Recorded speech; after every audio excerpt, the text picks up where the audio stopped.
How's it going, everyone? Maximilian here, bringing you some gameplay from Call of Duty Black Ops. Yeah, I know, it's a little weird seeing this game over again, even though we saw it a whole bunch last year.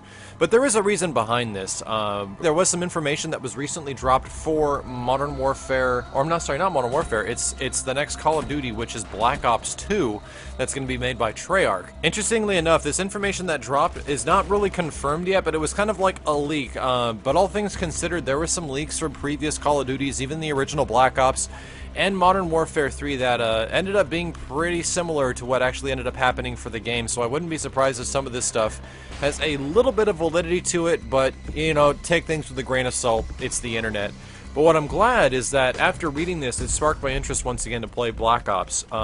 As you guys all know, we've been playing Modern Warfare 3, or for a lot of us have been playing Modern Warfare 3, and it's good. I don't dislike Modern Warfare 3 at all. If anything, like, I think a lot of Call of Duties, when they first come out, everyone kind of hates them for whatever reason or another. But the big reason is Modern Warfare 3 and Black Ops shared some pretty similar issues at the start, and it's that they both had really horrendous lag problems, and Black Ops actually alleviated this over time, and I think Black Ops right now actually stands as a much better game than it was at the launch because the lag has been addressed. But anyway, I'm glad I got back into it, but it's taken me a few games to adjust back to games that don't have, that have Stalker and stuff like that, but it is fun. And as you can tell, I'm rolling with the gold stakeout. I really like this gun. It's nowhere near the spas in Modern Warfare 2, but it's still enjoyable. But let's talk a little bit about these details that were released and some of the things that have me a little bit excited. First up, point streaks are going to remain pretty similar to Modern Warfare 3 as the rumor suggests, but they're going to put more of an emphasis on objectives. So like if you plant a bomb, you get two points for your point streak. If you cap a flag, generally you get 1, but if you cap like an enemy flag, you get 2. If you do things like capture the flag, you get 1, but a full capture is worth 2, stuff like that. They also said that they are adjusting Specialist, so Specialist is coming back, where you'd get 2 kills, 2 kills will get you 1 perk, the 4th kill will get you 2 more perks, the 6th kill will get you 3, and the 8th kill will get you 4. So this means that you don't actually get every perk when you hit 8 kills. Pretty interesting. One of the things I'm most excited about that this rumor suggests is that the RCXD is gone.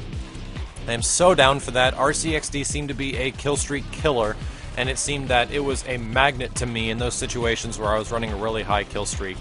There's another pretty interesting thing that they're talking about, which is heat vision as being like a kill streak or point streak reward. And it's that when you have the required points, you activate the point streak and you pull out like a scope and you attach it to whatever weapon you have. And the ability is that you're able to detect enemies through most walls. The scope can be attached to primaries, but it's not including shotguns, so that's pretty interesting. However, I think it's a little bit not really required. Like, for example, in Black Ops they had the Blackbird, and the Blackbird let you see where everyone was in real time, even though you didn't see it on your screen directly, you saw it on the mini-map. I think that was absolutely fine, especially for the sake that Black Ops was a Call of Duty multiplayer game that really rewarded the player if you were good at the game. And I like that about it, although it has some pretty powerful kill streaks, but that's a whole other conversation. Looks like Prestiges are once again going to be going to 15th Prestige, and there's going to be a total of 50 ranks. The final Prestige supposedly has 90 levels. That's pretty crazy. They're revamping Elite for Black Ops 2, but what they're removing, and this kind of bums me out, and I really wish that they would do something for the higher end like Elite kill streak. There's no Moab or Nuke. That makes sense that they're not in the game because it doesn't really fit with the time frame, I guess. I'm not too sure. It wouldn't really make much sense. However, I do prefer them having something like the top tier, like hard to acquire kill streak. But they're saying it's gone, so who knows. That's one thing I liked about Modern Warfare. There's no last stand and supposedly no final stand because death streaks have also been removed, so hooray to that. Like, shoutouts to finally getting rid of that perk that no one has ever liked since Call of Duty 4, and it's for some reason just stayed around the whole time. Something that kind of bums me out is that the flamethrower is no longer coming back according to the rumor. I liked the flamethrower, I just didn't like how ineffective it was. Supposedly the map design will reflect that of the design choices made from the original Black Ops and not Modern Warfare 3. And I don't think I can tell you guys how excited I am about this. If there's one thing Modern Warfare 3 took me almost a greater amount of time to get adapted to was how the maps were designed, and they didn't feel like Call of Duty maps.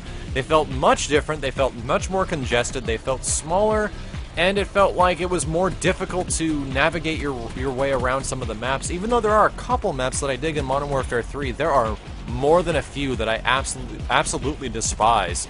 And in every single Call of Duty game, even in, you know, Modern Warfare 2, Call of Duty 4, World at War, and Black Ops, there was only like 1 or 2 maps that I really, really hated, and I just didn't want to play on.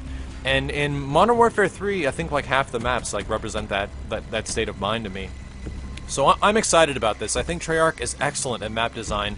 If you guys played World at War had some severe balance issues with like guns and tanks and stuff like that, but the maps were excellent. I really, really, really liked the maps in World at War, and if you guys did as well, please leave a comment below which one you thought had really good maps. And for the sake of Black Ops, I love Black Ops maps too, for the most part. It took a little bit of getting used to, but after a month, I was totally good and extremely happy. So let's see what else is going on here. Sniper rifles are getting more of an adjustment. I don't think this game will endorse as much quickscoping as Modern Warfare 3 did, but they're they're improving sniper rifle usage, but there's going to be no aim assist, and there's going to be less sway. So aim assist is one thing that allows quickscoping to be pretty easy, and the fact that they're taking that away from sniper rifles is pretty interesting. One thing I am excited about, and I'm really liked about Black Ops, was the amount of customization that Treyarch gave the player. And now it's not just the first perk that chooses how you look, it's like a combination of all the perks and the point streaks you're using, so that's pretty damn cool. Who knows if tattoos or the amount of stuff you can put on your gun is returning? I would hope so. I really like that stuff, and I thought that was a little bit of extra fluff that made the overall experience a lot of fun. Moving into the next bit of info, it looks like they're changing the way hardcore game modes work, where there's a larger emphasis on how hardcore game modes are played before. Now you can't use grenade launchers, only vehicle-guided rocket launchers will actually be usable, and the respawn timings have been decreased, so they're making a lot less BS in hardcore modes, which actually might make me want to play those a little bit. And the perk system's also been revamped. There's now 2 options when you get a perk that you can advance to, and both require different challenges to unlock. Once you get the Pro version, the player can select that as their Pro perk, but once it's selected, the only way to choose the other option is by getting into Prestige. So this is a huge reason for prestiging in Black Ops, and or in Black Ops 2, and that's pretty crazy that they're going to put that much emphasis on prestiging, that your perks will be, you know, 50%, and they'll be 100% when you prestige. So that's a pretty crazy design decision, but I'm pretty excited about it.